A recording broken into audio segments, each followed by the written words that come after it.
Zonal incharge Sujay Krishna రంగారావుని మాట్లాడవలసిందిగా కోరుచున్నాం. మనందరి ప్రియతమ యువ నాయకులు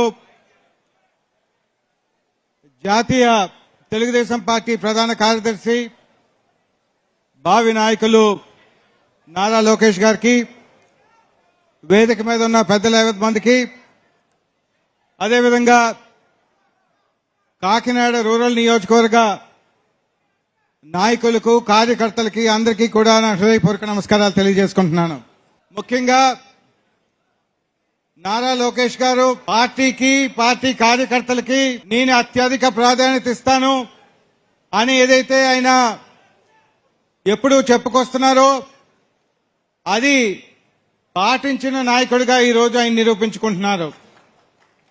ఎక్కడ ఆయన మంత్రిగా పనిచేస్తూ ఏ నియోజకవర్గం, రాష్ట్రంలో ఏ ప్రాంతంకి వెళ్ళినా సరే ఆయన ప్రభుత్వ కార్యక్రమాలతో పాటు కార్యకర్తల్ని కంపల్సరీగా కలిసి ఇలాంటి సమావేశం అయ్యి మీకందరికీ కూడా సమయం ఇస్తున్నారనే విషయం మీరందరూ కూడా దయచేసి గమనించండి.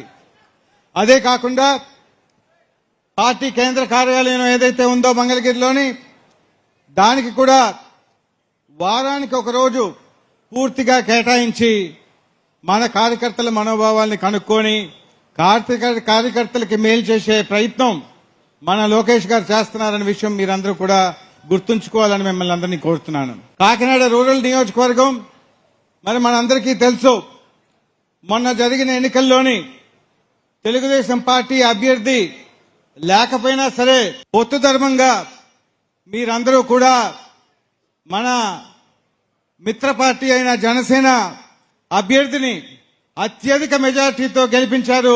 అది ఎప్పుడు లోకేష్ గారు గుర్తుంచుకుంటారని మీ అందరికీ మనవి చేస్తున్నాను.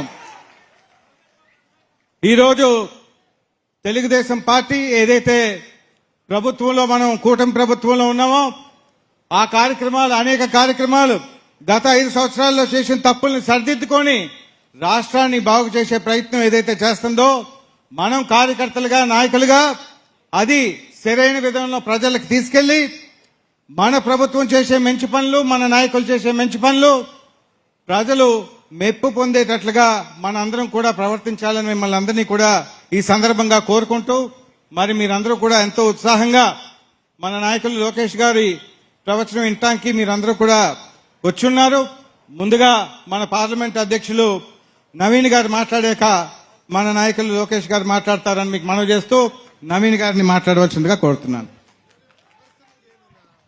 వేదిక మీద ఉన్న పెద్దలు, మనందరి అభిమాన నాయకుడు, భవిష్యత్తు, మనందరి భవిష్యత్తే కాకుండా తెలుగుదేశం పార్టీ భవిష్యత్తు అయినటువంటి లోకేష్ గారికి, సుజయకృష్ణ రంగారావు గారికి, అలాగే పిల్లి సత్యనారాయణమూర్తి గారికి, బాబీ గారికి, రాజ్యసభ సభ్యులు సతీష్ గారికి, సత్యబాబు గారికి, ఇక్కడికి విచ్చేసిన మీ అందరికీ కూడా పేరు పేరున నా హృదయపూర్వక నమస్కారాలు తెలియజేసుకుంటూ, చాలా సంతోషం.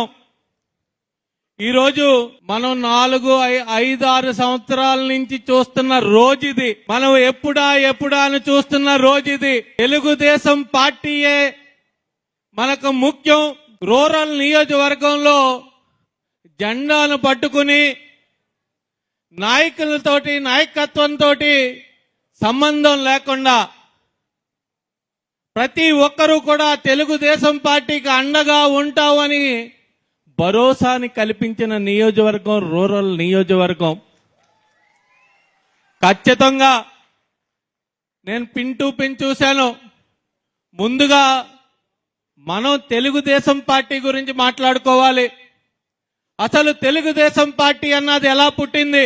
అప్పుడున్న రాజకీయ పరిస్థితులకు కానీ, అప్పుడున్న సూట్ కేసు రాజకీయాలకు గాని సీల్డ్ కవర్ రాజకీయాలకు వ్యతిరేకంగా నందమూరి తారక రామారావు గారు గుండె లోతుల నుంచి బగబగా మండే గుండె లోతుల నుంచి పుట్టిన పార్టీయే తెలుగుదేశం పార్టీ సోదరులారా. అటువంటి పార్టీలో ఉన్నందుకు మనం అందరూ కూడా గర్వపడాల్సిన అవసరం ఉంది. పార్టీ పెట్టడమే కాకుండా మంచి ఆశయాలతోటి కూడు గూడు గుడ్డ అనే నినాదంతో పుట్టిన పార్టీ తెలుగుదేశం పార్టీ. ఈ రోజుకి కూడా 44 సంవత్సరాలైనా సరే అన్న నందమూరి ఎన్టీ రామారావు గారు చెరగని ముద్ర మన అందరి గుండెల్లోనూ వేసుకున్నారు అంటే ఆ రోజు సంక్షేమాన్ని రుచి చూపించిన పార్టీ ఏదైనా ఉందంటే తెలుగుదేశం పార్టీ అని చెప్పక తప్పదు సోదరులారా. ఈ రోజు చాలా మంది మాట్లాడతారు, అసలు సంక్షేమం అన్న రుచిని చూపించిందే తెలుగుదేశం పార్టీ అన్న నందమూరి తారక రామారావు గారని గర్వంగా చెప్పుకోవాల్సిన అవసరం ఉంది. అదే కాదు చంద్రబాబు నాయుడు గారు, ఆయన గురించి ఖచ్చితంగా చెప్పుకోవాల్సిన అవసరం ఉంది. 2 సంక్షోభాల నుంచి తెలుగుదేశం పార్టీని మళ్లీ బతికించి ఈ రోజు వరకు కూడా తెలుగుదేశం పార్టీ జెండా రెపరెపలాడుతుందంటే ఆయన చలవేది చెప్పక తప్పదు సోదరులారా. తెలుగుదేశం పార్టీని బతికించడమే కాకుండా ఈ రాష్ట్ర అభివృద్ధిని, సంక్షేమాన్ని, అభివృద్ధిని కూడా 2 కళ్ళగా సమాంతరంగా పరుగులెట్టిస్తూ రాష్ట్ర యువతకి, భావితరాల భవిష్యత్తుకి కూడా బంగారు బాట వేసిన వ్యక్తి చంద్రబాబు నాయుడు గారని గర్వంగా చెప్పుకోవచ్చు మనం. ఇదే కాదు లోకేష్ గారి గురించి చెప్పుకోవాల్సిన అవసరం ఉంది. ఈ రోజున మనకి పార్టీ గత రాక్షస పాలనలో పార్టీ ఏమవుద్దా అన్న ఆలోచనలోకి ప్రతి ఒక్కరూ కూడా ఒక ఆలోచనలోకి వెళ్ళిపోయిన పరిస్థితి రాష్ట్రం అంతా కూడాని. నువ్వే కాదు, నేనే కాదు, యామా ఏమీలు పెద్దలందరూ కూడా ఆ రోజున నేనున్నాను పార్టీకి అని అడుగు వేసుకుంటూ ప్రతి అడుగు రాష్ట్రం అంతా తిరిగి ప్రతి రాష్ట్రంలోని ప్రతి ఒక్క గడప యొక్క సమస్యలు తెలుసుకుని ఈ రోజు ఈ రాష్ట్రంలో ఏ అవసరం ఉంది, ఏ ఉందని పిన్ టు పిన్ చెప్పే విధంగా తయారైన వ్యక్తి లోకేష్ గారు. ఇదే కాదు చాలా మంది అపోజిషన్ వాళ్ళు ఏం మాట్లాడినా పర్లేదు కానీ తెలుగుదేశం పార్టీలో కూడా లోకేష్ గారి మీద విమర్శలు వచ్చిన పరిస్థితి. పెద్దలు చిన్నలు అందరూ కాకుండానే ప్రతి విమర్శని కూడా ఒక సవాలుగా తీసుకుని స్వయంగా శిల్పంలా చెక్కి ఈ రోజు లోకేష్ ఉంటేనే పార్టీ నిలబడతాదన్న స్థాయికి ఎదిగిన వ్యక్తి లోకేష్ గారు సోదరులారా. స్వయంగా శిల్పిగా చెక్కుకున్నారు ఆయన. అటువంటి ఈ రోజు మనం చూసినట్టయితే ఈ రోజు ఏ ఒక్క ప్రశ్న అపోజిషన్ వాడు కాదు, సొంతోడు కాదు, బయటోడు కాదు, ఎవడైనా ప్రశ్న ఎత్తే దానికి ధీటుగా సమాధానం చెప్పే వ్యక్తిగా తయారైన వ్యక్తి లోకేష్ గారు. అంత పరిణితి చెందిన వ్యక్తి. ఇదే కాకుండా ఆయన ఆలోచన విధానం ఒక్కసారి చూసినట్టయితే పార్టీ క్యాడర్ను కాపాడుకోవాల్సిన అవసరం ఉంది మనందరికీ. పార్టీని కాపాడుకోవాల్సిన అవసరం ఉందని ప్రతి ఒక్కరితోటి కూడా ఇంటరాక్ట్ అయ్యి వారి సమస్యలు తెలుసుకుని ప్రతి నియోజకవర్గాన్ని కూడా తెలుగుదేశం పార్టీకి తిరుగులేదు, మళ్లీ వచ్చే ఎన్నికల్లో అత్యధిక మెజార్టీతో నెగ్గి తీరుతుంది నా కార్యకర్తల ద్వారానే ఒక భరోసాని కల్పించే విధంగా ఆయన ప్రణాళికని రూపొందించుకుంటున్నారు. ఈ రోజు అయిపోదు. నెమ్మదిగా ఆయన ప్రణాళికను వేసుకునే ప్రణాళికను ఆయన ఫాలో అయితే చాలు. మనం ప్రతి 175 నియోజకవర్గాల్లోని కూడా అత్యధిక నియోజకవర్గాలు నెగ్గి మళ్లీ రాబోయే కాలంలో తెలుగుదేశం పార్టీని ఏర్పాటు దిశగా ఆయన ప్రయత్నం ఉంది. కాబట్టి ఆయనకి చేదోడు వాదోడుగా ఉండాల్సిన బాధ్యత మనందరి మీద ఉంది. ముఖ్యంగా రూరల్ నియోజకవర్గం గురించి చెప్పుకోవాలి. ఎన్ని సమస్యలున్నా, ఎవరు ఎన్ని ఇబ్బందులు పెట్టినా సరే పార్టీని జెండాని మోసి మీ ప్రయత్నం మీరు చేశారు కానీ ఎవరిని కూడా ఎత్తి చూపించిన పరిస్థితి లేదు.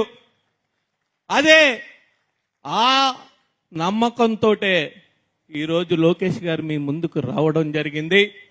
ఆయన చెప్పే మాట ప్రతిదీ కూడా మనం వినాల్సిన అవసరం, బాధ్యతగా ముందుకు వెళ్లాల్సిన అవసరం ఉంది. కాబట్టి ప్రతి ఒక్కటి అధిష్టానం ఏ నిర్ణయం తీసుకున్నా సరే మనం కట్టుబడి ఉండే విధంగానే మన ఆలోచన విధానం ఉండాలి కాబట్టి మనం అందరూ కూడా ఆ దిశగా ఉండాలని ఉంటారని మనస్ఫూర్తిగా కోరుకుంటూ మన అందరి నాయకుడైన లోకేష్ గారిని మాట్లాడవలసిందిగా కోరుచున్నాం. Thank you very much. Kakinada kaja స్వీట్గా ఉంటుంది. కాకినాడ తెలుగుదేశం పార్టీ కార్యకర్తలు మటుకు హాట్గా ఉంటారు. నమ్మకున్న దానికోసం, పార్టీ కోసం రా కేసు పెట్టినా పర్వాలేదని చెప్పిన గొప్ప కార్యకర్తలు ఒక కాకినాడ పార్లమెంట్ లో ఉన్నారు. ఎన్ని కష్టాలు వచ్చినా, ఎన్ని ఇబ్బందులు వచ్చినా ఎట్టిన పసుపు జెండా దింపకుండా, మడమ తిప్పకుండా మాకు మీరు అండగా నిలబడ్డారు. ఈరోజు వేదిక పైన మేము కూర్చోగలుగుతున్నామంటే దాని వెనకాల మీ చెమట ఉంది, మీ త్యాగం ఉంది. ఈ మధ్యన దేశవ్యాప్తంగా అనేక ప్రాంతీయ పార్టీ నాయకులు కలుస్తున్నా. వాళ్ళందరూ నన్ను ఒకటి అడుగుతున్నారు, మీ దగ్గరకు వచ్చి తెలుగుదేశం పార్టీ గురించి నేర్చుకోవాలంటున్నారు. నేను వాళ్ళకి చెప్పా, తెలుగుదేశం పార్టీ మోడల్ అనేది రిపీట్ అవ్వదు బ్రదర్. అది మా పార్టీకే సొంతం. సభ్యత్వం దగ్గర నుంచి, కమిటీల దగ్గర నుంచి, ట్రైనింగ్ వరకు నరాలు మా రక్తంలో పారుతుంది. దానికి కారణం విశ్వవిఖ్యాత నట సార్వభౌమ స్వర్గశ్రీ నందమూరి తారక రామారావు గారు. వాళ్ళందరూ ఒకటే చెప్తా, ఆ మహనీయుడు ఏ ముహూర్తంలో పార్టీ స్థాపించారో నాకు తెలియదు, కానీ ఎంతో మంది వచ్చారు, తెలుగుదేశం పార్టీని భూస్థాపితం చేస్తా అన్నారు.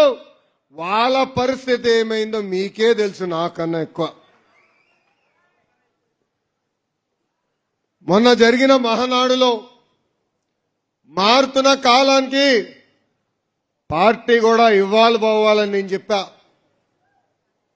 దాంట్లో ప్రధానంగా 6 శాసనాల గురించి నేను మాట్లాడా.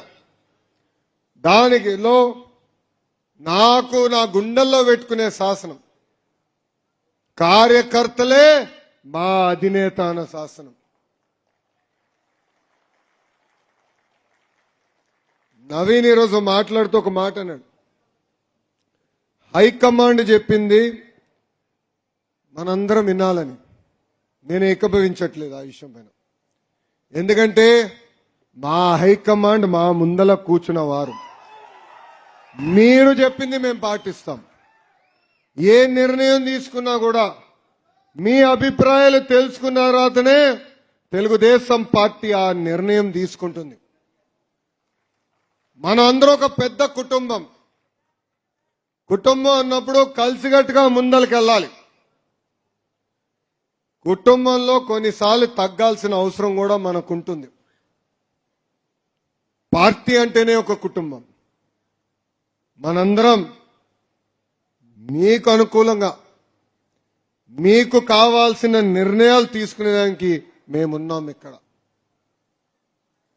నేను క్రియాశీలక రాజకీయాల్లోకి వచ్చి 13 సంవత్సరాలైంది. వాస్తవంగా ఆ పసుపు చొక్కా చూసినా, ఆ పసుపు కండవ చూసినా, ఆ పసుపు జెండా చూసినా మనందరికి ఒక ఎమోషన్. నేను ఎన్నోసార్లు చెప్పా, మన పార్టీ ఏనుగు లాంటిది. కూర్చుంటే లేదు, లేస్తే పరిగెత్తదు. పరిగెడతాం మొదలు పెడితే ఎదురు ఎవరొచ్చినా తొక్కుంటా పోతుంది. కేసులు పెట్టారు, జైలుకు పంపించారు. మన అధ్యక్షులు చంద్రబాబు నాయుడు గారిని 53 రోజులు జైల్లో బంధిస్తే మీరు నాకు అండగా నిలబడ్డారు, మీరు నాకు భరోసా ఇచ్చారు. బాబు గారికి బెయిల్ వచ్చిన రోజు నేను కలిసా. ఆ రోజు ఆయన బయటకు వచ్చే ముందర ఇంకో మాట చెప్పా,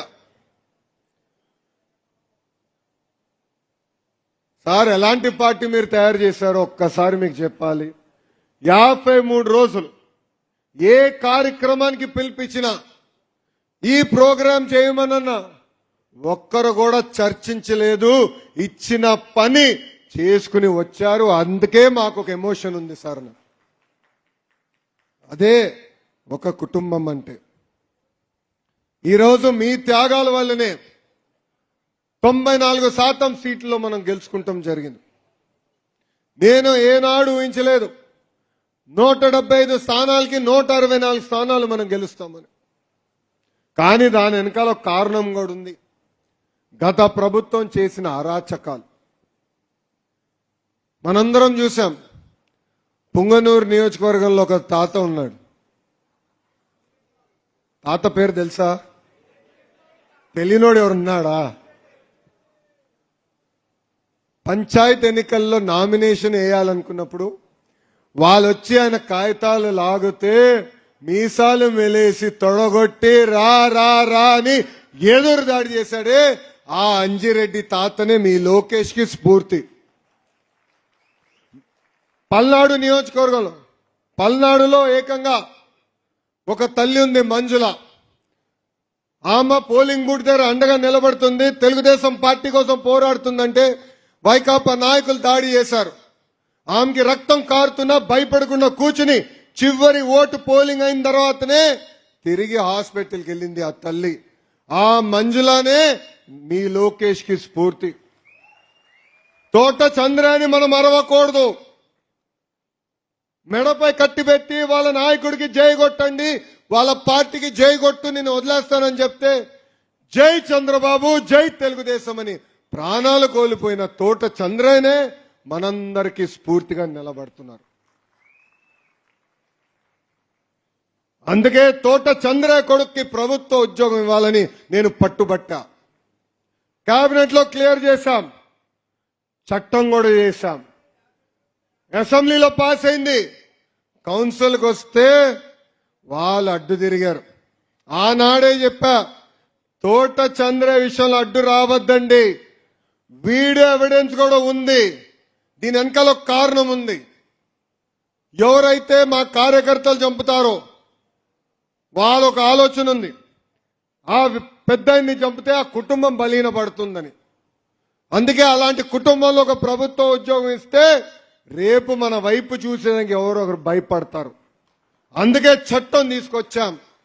వచ్చే సెషన్ లో పాస్ చేసి తోట చంద్ర కొడుక్కి ఉద్యోగం ఇప్పించే బాధ్యత నేను తీసుకుంటానని ఈ సభాముఖ కార్యకర్తలకు హామీ ఇస్తున్నాను.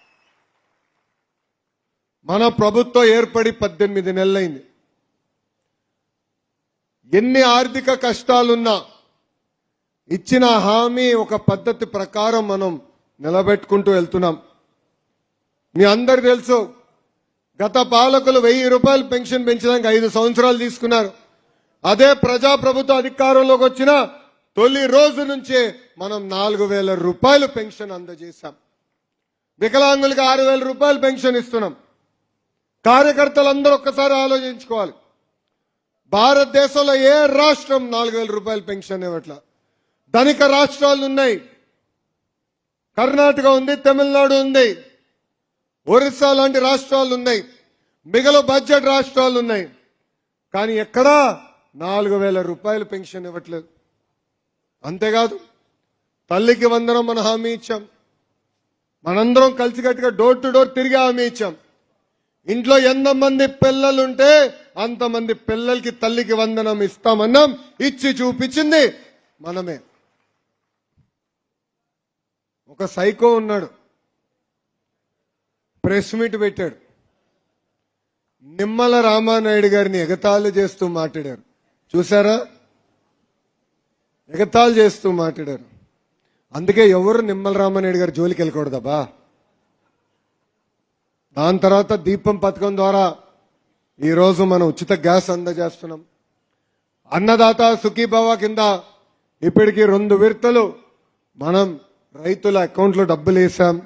స్త్రీ శక్తి కింద మహిళలు బస్సులో ఉచితంగా ప్రయాణించే హక్కు కూడా మనం కల్పిస్తాం జరిగింది. నాకెంతో మంది అన్నారు, డిఎస్సి గురించి మీరు వాగ్దానాలు చేయొద్దు, మీరేమో చిటికలేసి ఇట్లా అయిపోతుంది అంటున్నారు. 1998 డిఎస్సి కేసు ఇప్పటికీ నడుస్తున్నాయి, మీరు ఎట్లా చేస్తారన్నారు. ఆనాడే చెప్పా, నాకు ఛాలెంజ్లు అంటే బాగా ఇష్టం. 150 రోజుల్లో డిఎస్సి చేసి చూపిస్తానని హామీ ఇచ్చా. సుమారుగా 220 కేసులు వేశారు డిఎస్సి పైన. అయినా కూడా తొక్కుంటా వెళ్ళి 16,000 ఉపాధ్యాయుల పోస్టులు ఈ రోజు మనం భర్తీ చేశాం. 6,000 మంది కానిస్టేబుల్ పోస్టులు కూడా మనం భర్తీ చేశాం. గతంలో ఆంధ్ర రాష్ట్రం నుంచి వచ్చామంటే తలదించుకుని తిరిగే పరిస్థితి. అందరు అనేవారు సైకో రాష్ట్రం నుంచి వచ్చావా అని. అలాంటిది ఈరోజు ఎక్కడికి వెళ్ళినా ఆంధ్ర రాష్ట్రం నుంచి వచ్చారా, మీతో మేము పోటీ పడలేమని చెప్పే పరిస్థితికి తీసుకొచ్చాం. ఇప్పటికీ 20 లక్షల కోట్ల పెట్టుబడికి ఒప్పందాలు చేసుకున్నాం. తద్వారా 16 లక్షల మందికి ఉద్యోగాలు కల్పించే దిశగా మనం పనిచేస్తున్నాం. పక్కనే ఉన్న కొరమండల్ ఫర్టిలైజర్స్ కూడా ఎక్స్పాన్షన్కి వెళ్తున్నారు. తద్వారా 8,000 మందికి అదనంగా ఉద్యోగాలు వస్తున్నాయి. మన ఆనాడే చెప్పాం ఒకే రాష్ట్రం ఒకే రాజధాని, కానీ అభివృద్ధి వికేంద్రీకరణ అని చెప్పాం. ఈరోజు ఆ అభివృద్ధి వికేంద్రీకరణ అంటే ఏంటో మనందరం చేసి చూపిస్తున్నాం.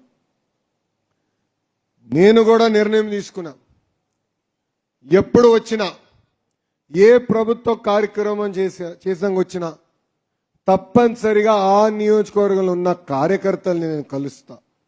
ప్రతి కార్యకర్తతో ఫోటో దిగిన తర్వాతనే నేను తిరిగి వెళ్తానని చెప్పాను. ఇప్పటికీ 81 ప్రజా దర్బారులు నిర్వహించా.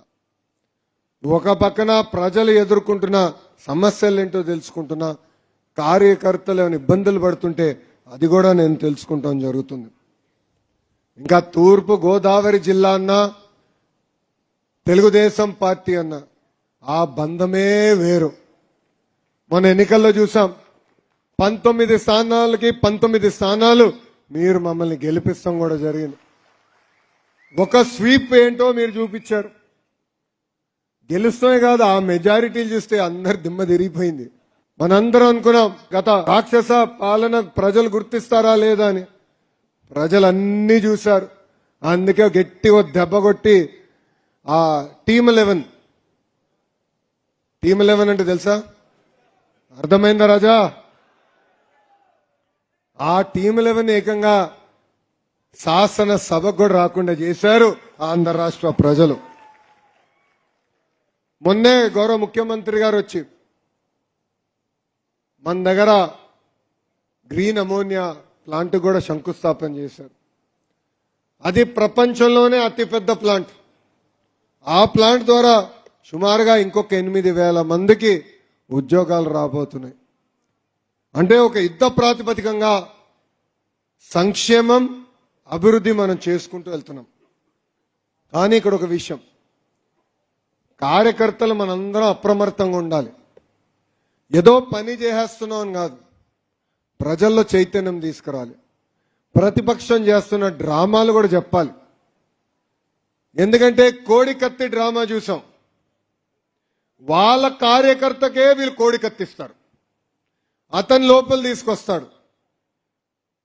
ఆనాడు మాజీ ముఖ్యమంత్రి గారిని అతనే గుచ్చుతాడు.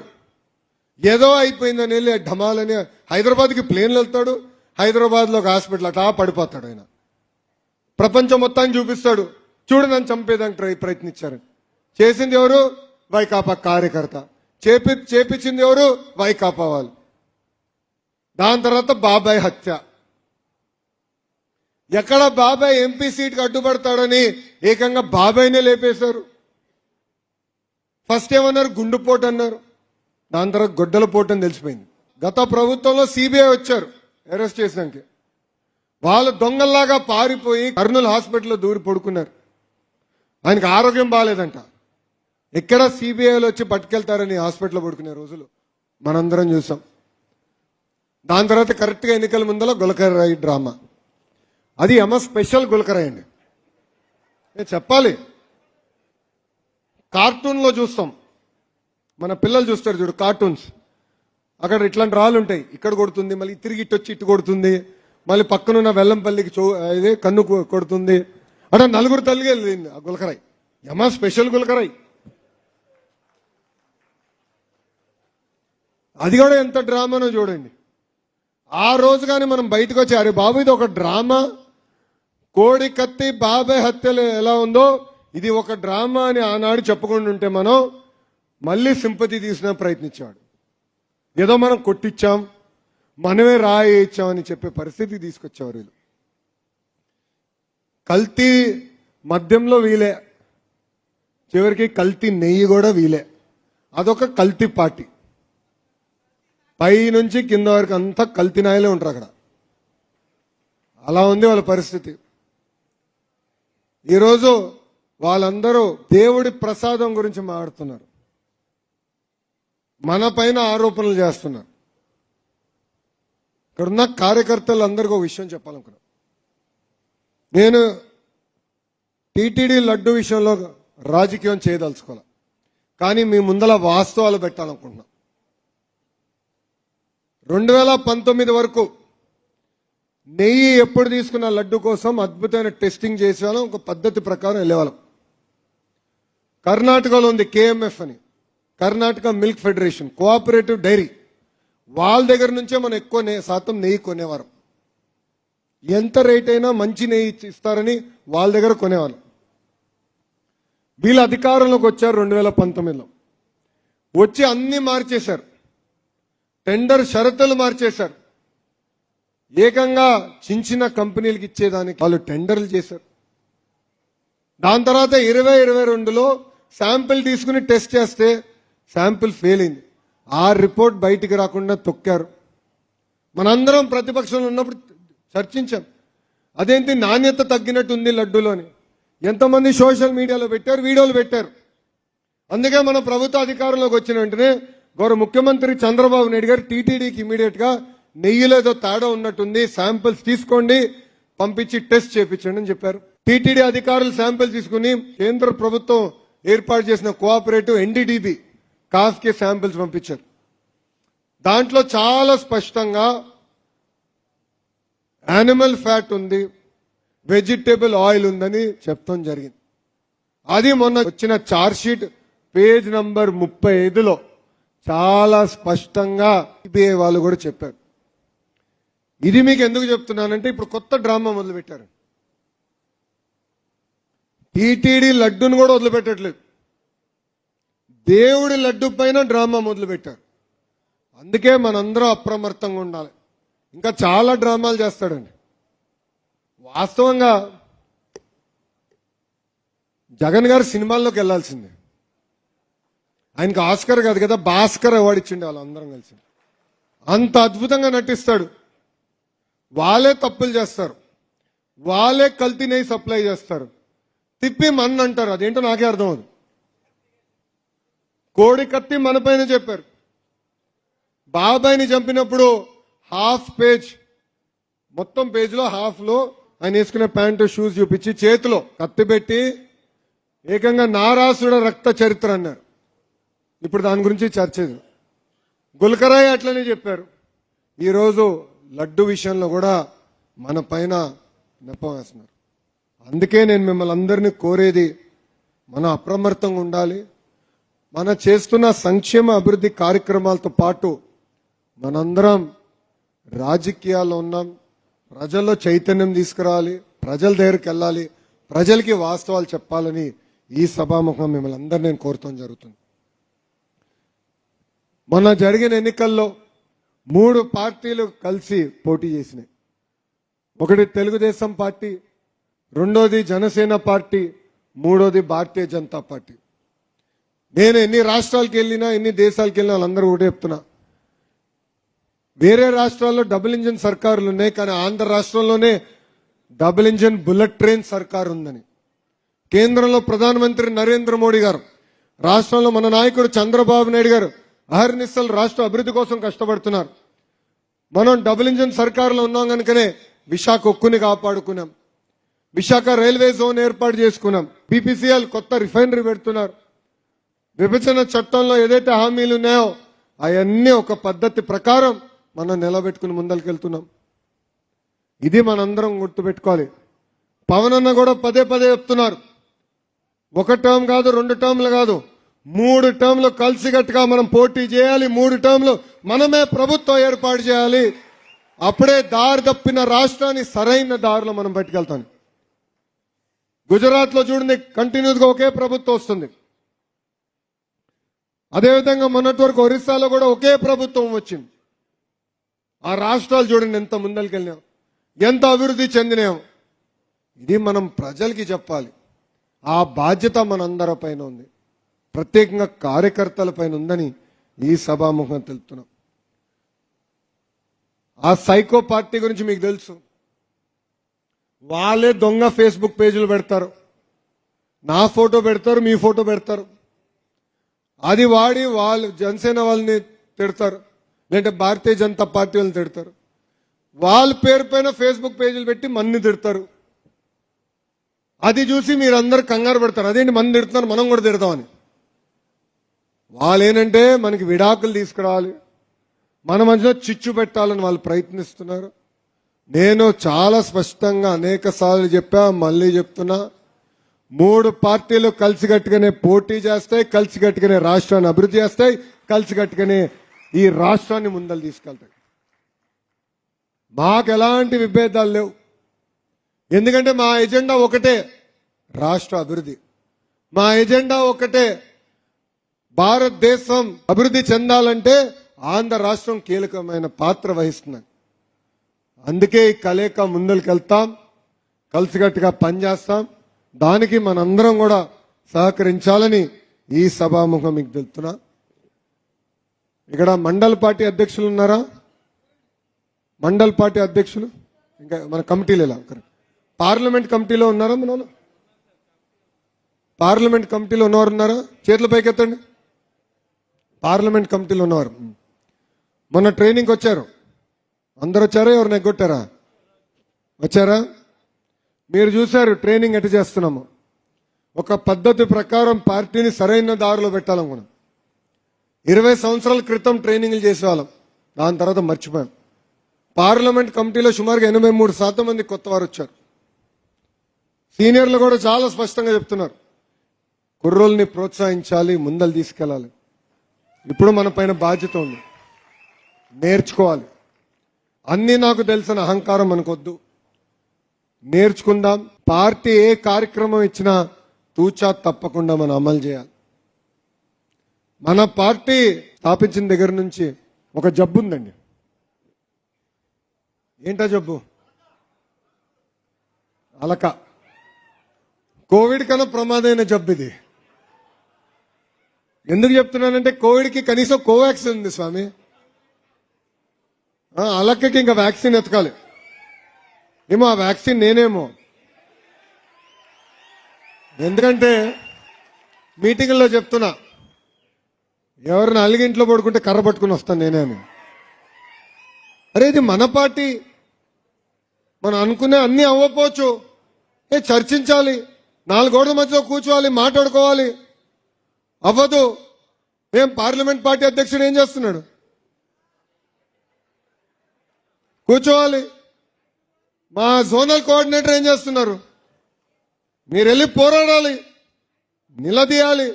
అన్నామే ఇది అనుకుంటున్నాం, ఇట్లా చేస్తే బాగుంటుంది, చర్చ జరగాలి. మీరు అందరూ అనుకోవచ్చు లోకేష్ ఏమనుకుంటే అది అవుతుందని, పొరపాటు పడుతున్నా. జిల్లా పార్టీ వ్యవస్థ నుంచి పార్లమెంట్ పార్టీ వ్యవస్థ తీసుకొచ్చేదానికి నేను 1.5 సంవత్సరం పోరాడా, పార్టీలో పోరాడా, పాలిట్ బ్యూరోలో పోరాడా. ఎందుకంటే అది నేను నమ్మా, పార్టీకి మంచిది. మనం రాజకీయాల్లో ఉన్నాం, మనకి ఎమ్మెల్యేలు ఎంత ముఖ్యమో ఎంపీలు కూడా అంతే ముఖ్యం. ఈ వ్యవస్థ తీసుకొస్తే బాగుంటుందని నేను నమ్మా, నేను పోరాడా. సాధించే వరకు నేను వదిలిపెట్టలా. నేనే అంత పోరాడితే ఇంక మన అందరూ కలిసికట్టుగా ఎంత పోరాడాలి?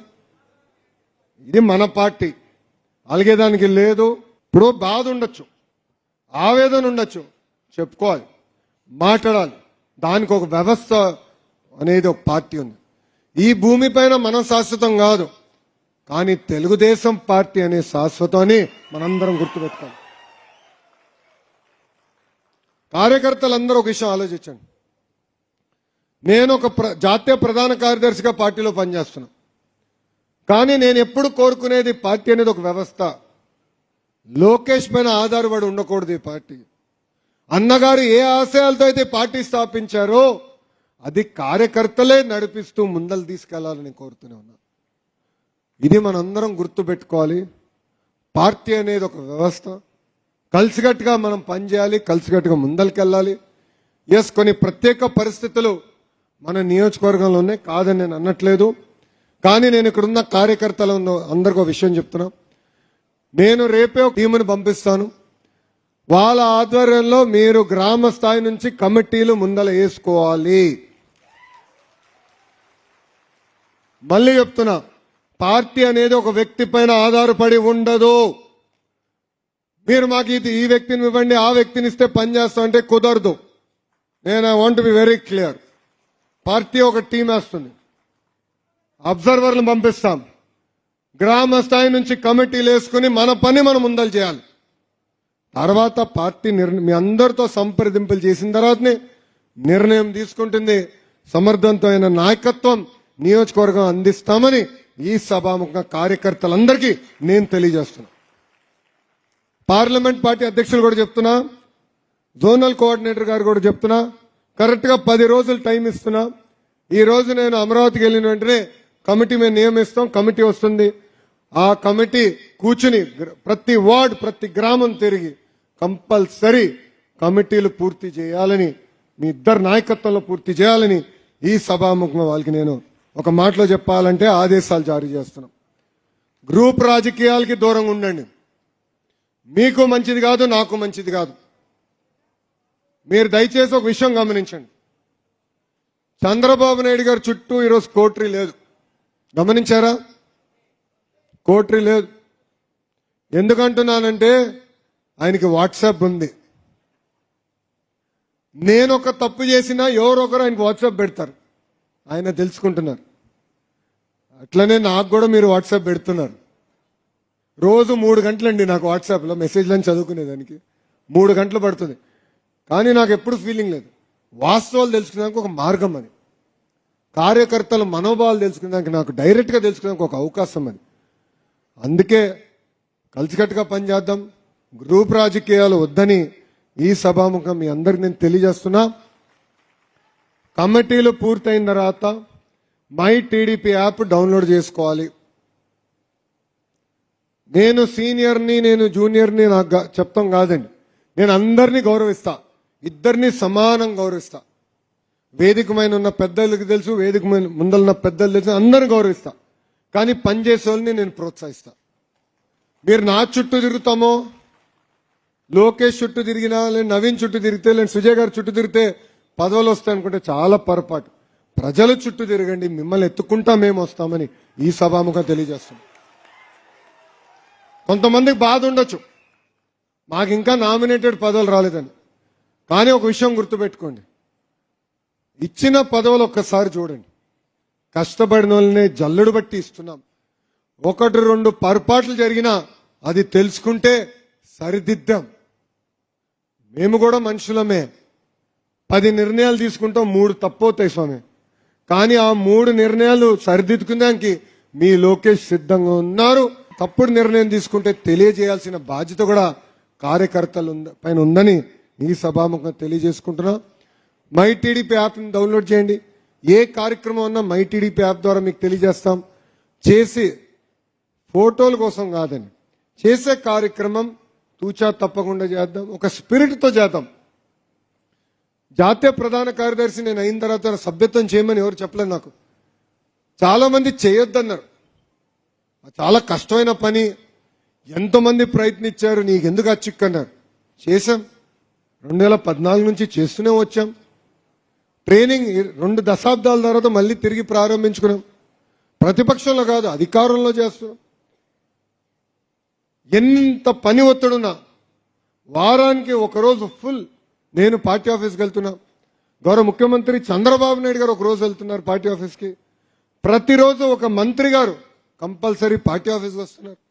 మొన్నే ఎంపీలతో కూడా డిస్కస్ చేశా, ఎంపీలు కూడా చెప్పా, ప్రతిరోజు ఒక ఎంపీ పార్టీ ఆఫీస్కి రావాలి, కార్యకర్తల్ని కలవాలి, వాళ్ళ సమస్యలు ఏమైనా ఉంటే అక్కడనే పరిష్కరించాలని కూడా చెప్తాం జరిగింది. పార్టీ అనేది ఒక వ్యవస్థ. గ్రామంలో సమస్య ఉంటే గ్రామ కమిటీతో మాట్లాడాలి, అవ్వకపోతే మండల కమిటీతో మాట్లాడాలి, నియోజకవర్గ కమిటీతో మాట్లాడాలి, పార్లమెంట్ కమిటీతో మాట్లాడాలి. ఇన్ఛార్జ్ మార్చులు ఉన్నారు, ఇన్ఛార్జ్ మంత్రి గారు ఉన్నారు. నారాయణ గారు ఈరోజు అనారోగ్యం కారణం వల్ల నేను కొంచెం ఎలర్జీ వచ్చింది ఆయనకి కన్ను కింద, అందుకే రాలేకపోయారు ఆయన. మేము మాట్లాడడం కూడా మొన్న ఆయన కూడా చెప్పాను, డిఆర్సీ మీటింగ్ ముందల పార్టీ మీటింగ్ పెట్టుకోవాలి. పార్టీ ఏదైతే చేయాలని నిర్ణయిస్తుందో అదే చర్చకి తీసుకెళ్ళాలి, అదే మనం అమలు చేయాలని వాళ్ళకు కూడా చెప్పాను. ఇన్ఛార్జ్ మార్చులు కూడా టైం కేటాయిస్తారు, కలుస్తారు, కార్యకర్తలతో మమేక్యం అవుతారు. మీ సమస్యలు పరిష్కరించడానికి మేము సిద్ధంగా ఉన్నాం, దాంట్లో ఎలాంటి సందేహం లేదు. కానీ ఒక వ్యవస్థలో మనం అందరం పనిచేయాలి, మన వంతు మనం పోరాడాలని ఈ సభాముఖంగా తెలియజేసుకుంటూ, నాకు ఇంత అద్భుతమైన అవకాశం ఇచ్చిన కార్యకర్తలందరికీ పేరు పేరున నా హృదయపూర్వక ధన్యవాదాలు తెలుపుకుంటూ మీ అందరి దగ్గర నుంచి సెలవు తీసుకుంటున్నాను. జై తెలుగుదేశం, జై తెలుగుదేశం. చంద్రబాబు నాయుడు గారి నాయకత్వం, వర్ధిల్లాలి, చంద్రబాబు నాయుడు గారి నాయకత్వం. వర్ధిల్లాలి. జోహార్ అన్న ఎన్టీఆర్, జోహార్ అన్న ఎన్టీఆర్. జోహార్ జోహార్. జై హింద్. జై హింద్. థ్యాంక్ యూ అన్న, అందరికి నమస్కారం.